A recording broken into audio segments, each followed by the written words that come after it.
Have you ever wondered why some entrepreneurs start from absolutely nothing and somehow build a massive empire in just a few years?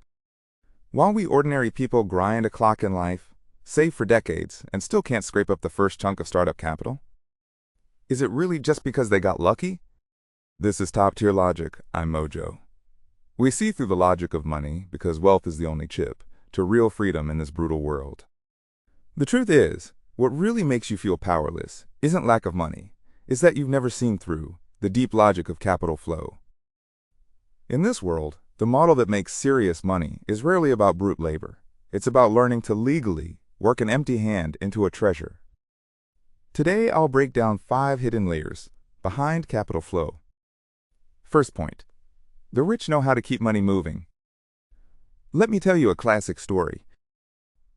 In a tiny remote town, everyone was buried in debt. Life was unbearable. One day, a wealthy stranger walked into the local inn. He slapped down $1,000 on the counter and asked to see a room. The innkeeper grabbed the bill and rushed out to pay the butcher. The butcher took the money and ran to pay the pig farmer. The pig farmer used it to pay the grocer. The grocer finally paid off his unpaid rent to the innkeeper. At that very moment, the stranger came back down. He said the room wasn't right, picked up his $1,000 and walked away. Through that whole story, nobody added a single cent, and nobody produced a single new thing. But the whole town's debt problem. That is the power of capital flow. The poor treat money as static wealth, locking it dead in the bank. The rich see through the nature of money. They know money is just a tool. Only when it flows does it unlock massive value, breaking systemic deadlocks. Second point, the rich master the wisdom of borrowing arrows from a straw boat. Many young people who want to start a business, the first thing they say is, I have no money, no network. But if you only fixate on what you lack, you'll never take that first step. In China's Three Kingdoms era, the legendary strategist Zhuge Liang was once desperately short of arrows in his army.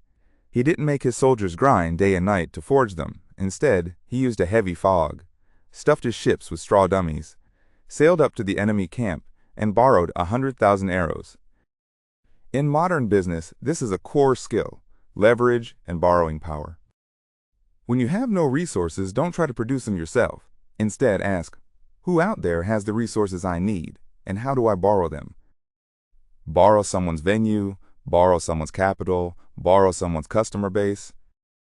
As long as you can spot underused, wasted resources in the market and recombine them, you can launch your business with almost zero cost. True entrepreneurs never complain about a bad hand. They master the art of playing the cards they borrow. So how do you get others to lend you their resources? That's the third point. The rich are experts at engineering a multi-win game. Let me tell you a real business legend. To break out in a brutal market, Sichuan Airlines decided to launch a service. Buy a ticket, get a free chauffeur ride. But buying cars cost a fortune. Sichuan Airlines first went to Fengxing Motors. At rock-bottom prices, they bought 150 business vans. They promised these cars would crisscross the city every day, becoming Fengxing's rolling billboards. The drivers would even pitch the car to passengers. For Fengxing, this was high-precision, dirt-cheap advertising. Next, Sichuan Airlines started recruiting drivers. Each driver paid a deposit to get the operating rights to their car. In every passenger ride, the airline paid them a bonus. So the drivers got stable, high-paying work. Passengers enjoyed free pickup and drop-off. Fengxing got massive exposure to wealthy customers. And Sichuan Airlines didn't pay a single cent out of pocket. Plus, their ticket sales exploded, hitting hundreds of millions in revenue in 1 year. Poor business owners focus on crushing competitors and squeezing margins. Rich ones weave everyone's interests into a single plan. When every player wins inside your plan, they'll combine forces to push you to the top. Fourth point, the rich focus on building stages and weaving networks. Many small business owners exhaust themselves, doing every single task by hand, thinking it saves money. But a person's time and energy has a hard ceiling. The highest level of making serious money is learning to weave a net. Look at today's biggest tech giants. Like YouTube, like Google, do they produce content themselves? Nope. YouTube just provides the stage. They let creators worldwide step up and perform, attract viewers, charge advertisers, and finally share a slice with the creators. That is the perfect empty hand to treasure play. They don't produce. They don't sell. They just set the rules and maintain the platform. When you build a stage and let everyone hungry for profit step up to perform while you quietly take a fair cut, that's a business model with no ceiling. The rich know, instead of grinding alone for cash, building a system where everyone makes money together brings nonstop wealth. Final fifth point, the deepest law of resource integration. The highest leverage of all is precision matching between information and demand. There's a classic Jewish trader joke. A Jewish father tells his son, "I'll find you a wife. She's Bill Gates' daughter." The son thinks great. Next, the father visits the president of the World Bank. He says, "I want to recommend a young man as vice president. He's Bill Gates' son-in-law." The president thinks of the resources this brings and reserves a position. Finally, the father visits Bill Gates. He says, "I'll introduce a husband for your daughter. He's a vice president at the World Bank." Bill Gates agrees on the spot. Even though it's a joke, it shows the absolute pinnacle of legal empty hand to treasure.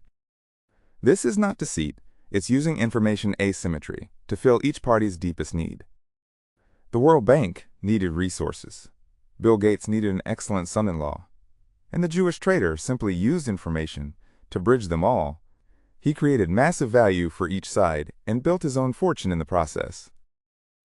The poor lump, empty hand to treasure, was scam, because they can't see the value transformation behind it.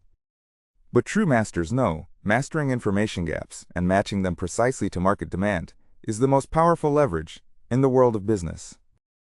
Take a look at your own business and challenges. Do you also hesitate because you feel short on money or connections and you can't take that first step toward your dream? Remember, this world never lacks resources. What it lacks is the sharp eye that sees the field and integrates what's already there. Starting today, drop that linear thinking, where everything must be perfect before you act. Lift your head. Spot the wasted resources around you. Listen to needs that aren't being met. Boldly design a multi-win game. Transform yourself from a hard-working laborer into a sharp-eyed operator. True wealth was never about how many resources you own. It's about how many resources you can mobilize.